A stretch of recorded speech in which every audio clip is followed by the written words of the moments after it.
Hello, folks. It's that time again. It's time to get ready for get out the vote for November the 7th. Today I have Scott Sing Rat Some Boom. Sing Rat Samboon. Close enough. Sing Rat Some Boom.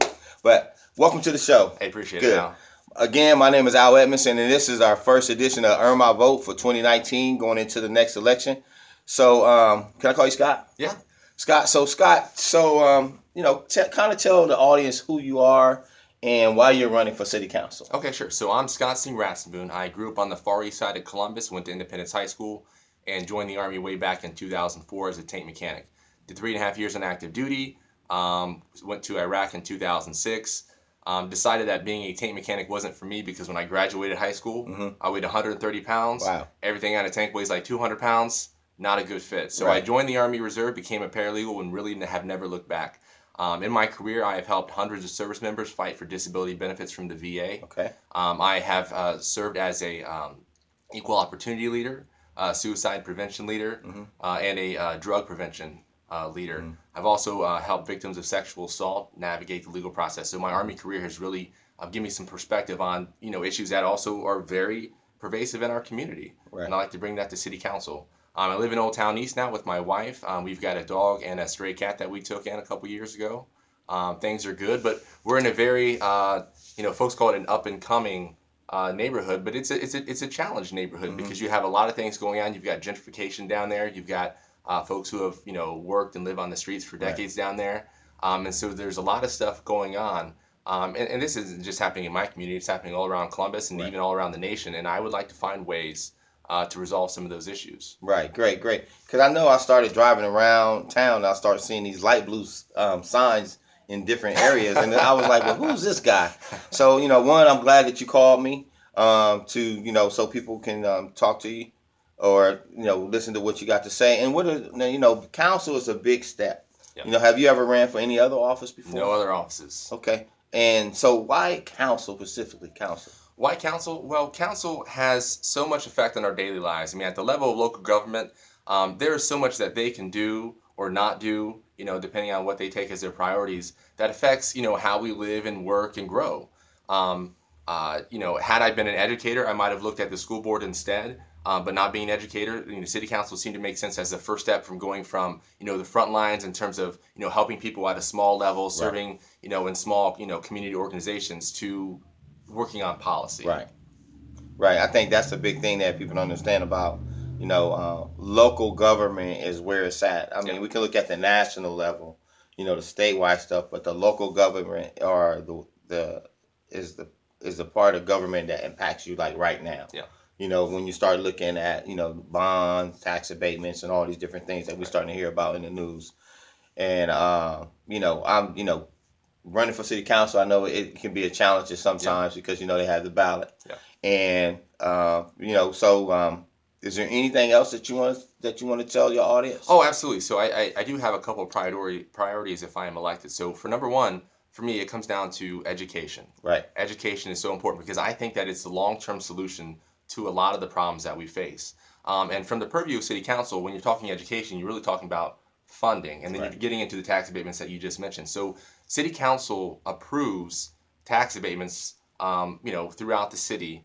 And the idea of a tax abatement is you find an economically depressed area of the city, you create some incentives to redevelop that area, to revitalize that area, and that helps, that area kind of grow and develop over time. But when you look at the way tax abatements have been approved throughout the city, they usually go to the biggest fish in the pond and the best areas of the city. Right. And that kind of defeats the purpose. And it's hard looking at some of these tax abatements that reduce school funding by tens of millions of dollars and justifying them when they're going to the already best performing areas of the city and not for revitalization of the poor areas of our Right. city.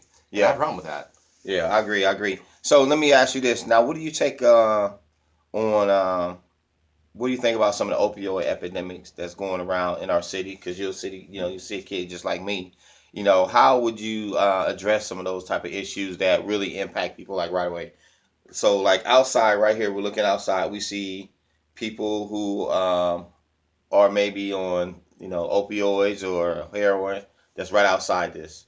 Now, what are some of the things that you would do to help like small neighborhoods that are being gentrified improve the circumstances which around these people right here? So I think the biggest thing with that is linking folks with resources and making sure that those resources are funded well enough to actually provide some kind of change, because the addiction that comes along with a heroin or any kind of opioids, it is just so powerful. And I think that it'd be hard pressed to find a family in Columbus, in the metro area, that hasn't been affected by this. And you see it transform what would have been a otherwise upstanding, well functioning person Right. into someone who will steal anything from you and destroy families and cause trouble and do all these things as a result of the addiction. And so you have to find ways to link those folks with resources, but you also have to fund those resources so that they can provide enough treatment to help resolve that addiction, because it's not something that you can just fix overnight. Right.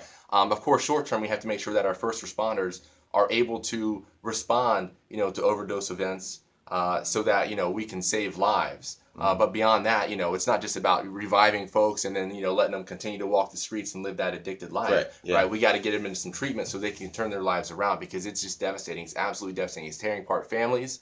It's causing so much financial trouble, and it's really hurting. It's really hurting our communities. Right. One of the things I know that's most important for me, I'm a veteran, like all veterans. If you were to go on city council, what are some things that you can do to help our veterans that may be homeless, may have mental health issues, and may not even have a place to stay? So what are some things that you can do for us veterans? Right. So at the broader picture, affordable housing is a big issue of mine. That's my second priority. Thinking about the growth of homelessness in Columbus generally, not just speaking of veterans, Right. is also a big issue that I want to tackle. But thinking about veterans specifically, it's about linking them with the resources. There are so many nonprofits, there are so many groups, there are so many things out there for veterans, but oftentimes they don't know where to go. They don't know where to look, and they don't know how to get linked up with those things.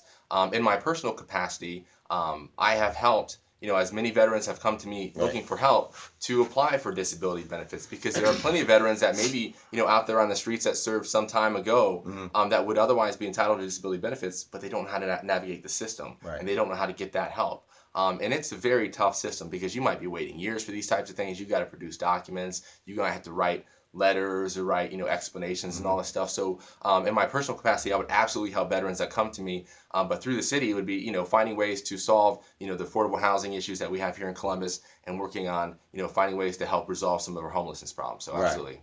Good, man. Well, that's great to hear. Well, there you have it. The first candidate for city council. Election is November early- 5th. November Tuesday, 5th. and early voting is open now. Yeah, early rolling is now. I voted on Tuesday, so stay tuned for more candidates. My name is Al Edmondson with Earn My Vote, and Scott Singh Ransomboone. all right, peace.